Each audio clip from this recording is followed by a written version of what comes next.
Moving around Greece by ferry instead of by plane has many advantages. You get to see more. Ferry tickets have flat rates, so they don't increase in price if you want to book last minute. Unlimited bags, and there's way less waiting time compared to taking a plane. And I've realized through all the questions I get on Instagram that there's still many aspects about Greek ferries that most people aren't aware of, and that's why I'm making this video. And by the way, in case you didn't know, I'm a tour guide in Athens. If you want me to show you around, here is my Instagram page. Alright, so first we're going to talk about the differences between the so-called slow ferries and fast ferries. Then we'll see how you can book your tickets. Then what to know before boarding. And finally, what to do once you're on board. Alright, so there's two types of ferries, the slow ones and the fast ones. Blue Star Ferries and Seajets are the most famous companies, but there are a few more as well. Fast ferries are fast because they're catamaran ships, meaning the hull of the boat is empty, which of course dramatically reduces friction with water, so they go 2 times faster. But they have a few downsides as well. They're double the price, they're more shaken by waves on windy days, and oftentimes there's no outdoor seating, only indoor. So which one is best, slow or fast? Well, if you're on a tight schedule, for sure the fast one. But if you want to live the whole experience of sitting outside, feeling the fresh sea breeze in your hair while looking at all the other islands you're crossing, then the slow ferries are definitely much nicer. Just to give you an idea, here are the prices and durations of the most common routes, both for slow ferries and fast ferries. You can pause the video if you want to have a closer look at it. And these prices don't change, so whether you book 6 months ahead or 1 month ahead, same price. Do I recommend booking last minute though? Well, for slow ferries, probably, they rarely sell out.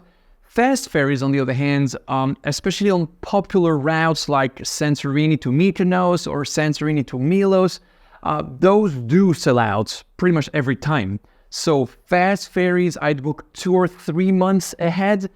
Slow ferries, whenever you want, it doesn't really matter, except if you're coming in August, because that's the month all Greeks are leaving the mainland to go and relax on the islands. And pretty much every ship is sold out in August, so be careful with that. Now, these prices I showed you earlier, that's for the economy tickets, so the cheapest option on board, but many companies have more premium options as well. For Blue Star Ferries, it's what they call the airplane seats. They're a little more comfortable than the regular chairs and benches you find for free on the ship. Now, I'll be honest, even though these airplane seats are only 5 or 10 euros more, I don't know a single Greek person who has ever gotten those. It's fun to walk around the ship, sit inside, then outside, go and grab a bite at a different floor.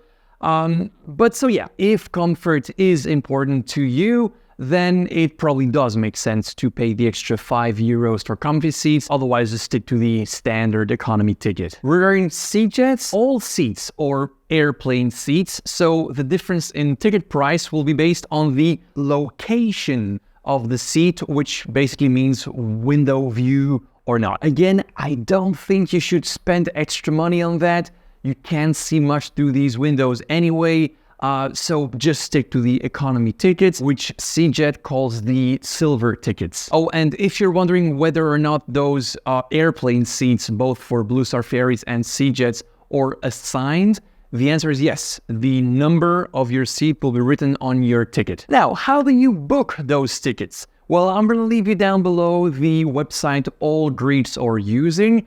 If you're watching this on a TV and you can't find these links easily, you can scan this QR code, which will direct you to the same link. So let's say you want to book a ferry from Athens to Santorini. First thing we're going to do is type in those 2 destinations, and mind that the port of Athens is called Piraeus and not Athens. Select the date, the number of passengers, and press search. You get a list of all the ferries doing that route on that day, both the slow ones and the fast ones. And now you have to choose which one you like best based on departure time, duration, and price. price. And just so you know, if you press on the information symbol here, you will get to see what other islands the ship will stop at on the way to your destination. Select the ferry you prefer and then press continue, and then you're gonna have to fill in your personal data and pay to finalize the booking. Now, I don't know if you noticed, but not once did the website ask anything about luggage, and that's because unlike airplanes, you can take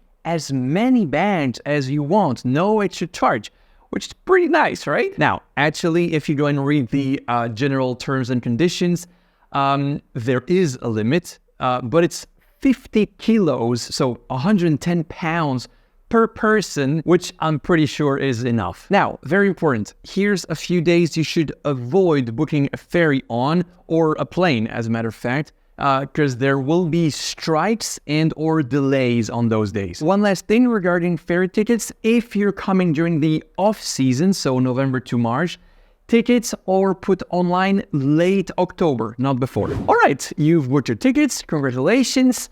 So what's next? Well, 1 or 2 days prior to the ferry departure, you will receive an email to do the online check-in as you would for an airplane. No need to print your ticket or go to an office at the port to do anything. You'll just show them your ticket on your phone and you're clear to board. Now, how early should you get to the port? Well, the rule of thumb is half an hour before departure if you're on foot, 1 hour if you have a car you want to take on board. And that means that if you plan on taking some motion sickness pills, you need to take them before you even arrive at the port. These pills typically require 2 hours to take effect, so the ultimate rookie mistake is to take your pill once you're already at the port.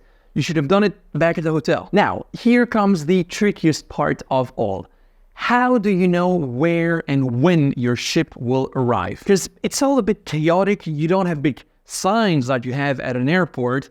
There's rarely any building at all. It's just a large open area with lots of people waiting left and right. So what Greeks always do is when you get to the port, you will already see a few lines of people clearly waiting for something specific. Go up to those people and ask where they're headed until you find your people. And then every time a ferry arrives, check the company and the ship name written on it and see if it's yours. This one, for instance, is a Seajet and the ship's name is World Champion Jet. Your ship's name will be written on your tickets and there's only one ship with each name. So when you see it, it's yours guaranteed. Now, when exactly will your ship arrive? Well, usually around 15 minutes before official departure time, since that's the time they need to disembark everyone and then load up again. But don't be surprised, small delays of like 10-20 minutes are common, and during peak season, you can sometimes have bigger delays as well. All right, now let's talk about the actual boarding. How does it go exactly? A few weeks ago, I asked you on Instagram how you would describe your experience of boarding a Greek ferry.